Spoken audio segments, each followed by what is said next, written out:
আপনি কি সত্যিই নিজের জীবনটা উপভোগ করছেন?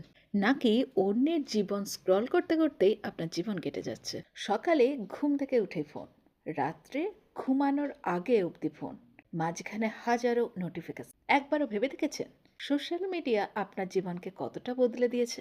আজ আমি কথা বলবো সোশ্যাল মিডিয়ার সে দিকটা নিয়ে যেটা আমরা দেখি না কিন্তু প্রতিদিন অনুভব করি।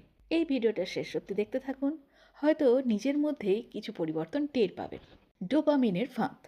আপনি যখন একটি রিল দেখেন, তারপর আর একটা, তারপর আরও একটা, আপনার ব্রেন ছোট ছোট ডোপামিন হিট পায়। ডোপামিন মানে কি? এটা আমাদের ব্রেনের ফিল গুড কেমিক্যাল। কিন্তু এতে সমস্যা কোথায়? শর্ট ভিডিও আমাদের ব্রেনকে ফাস্ট স্টিমুলেশনে অভ্যস্ত করে দেয়। এর ফলাফল 5 মিনিটও আমরা মনোযোগ ধরে রাখতে পারি না।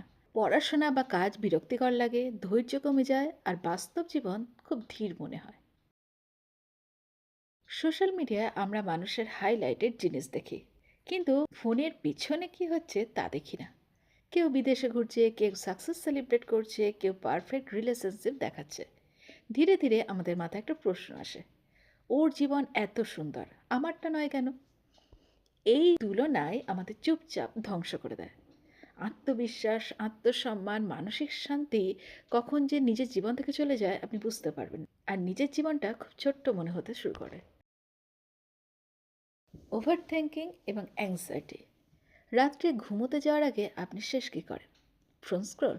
তারপর অন্যের সাফল্য নিয়ে নিজের ব্যর্থতা মনে পড়ে, পুরনো ভুল মনে পড়ে, আর ফিউচার নিয়ে চিন্তা শুরু হয়। সোশ্যাল মিডিয়া শুধু সময় নেয় না, এটা আপনার মানসিক শক্তিও ছিনিয়ে নেয়। একটা দৃশ্য কল্পনা করুন, একই ঘরে 4জন মানুষ বসে আছে, কিন্তু সবাই আলাদা আলাদা স্ক্রিনে ব্যস্ত। শরীর কাছে কিন্তু মন অনেক দূরে। তাহলে সোশ্যাল মিডিয়া খারাপ? না, সোশ্যাল মিডিয়া খারাপ না। এটা একটা টুল। এটা যদি আপনি ব্যবহার করেন তাহলে এটা কিন্তু আপনার শক্তি। কিন্তু এটা যদি আপনাকে ব্যবহার করে তাহলে এটা আপনার আসক্তি। তাহলে সলিউশন কি? সকালে ঘুম থেকে উঠে ফোন ধরবেন না।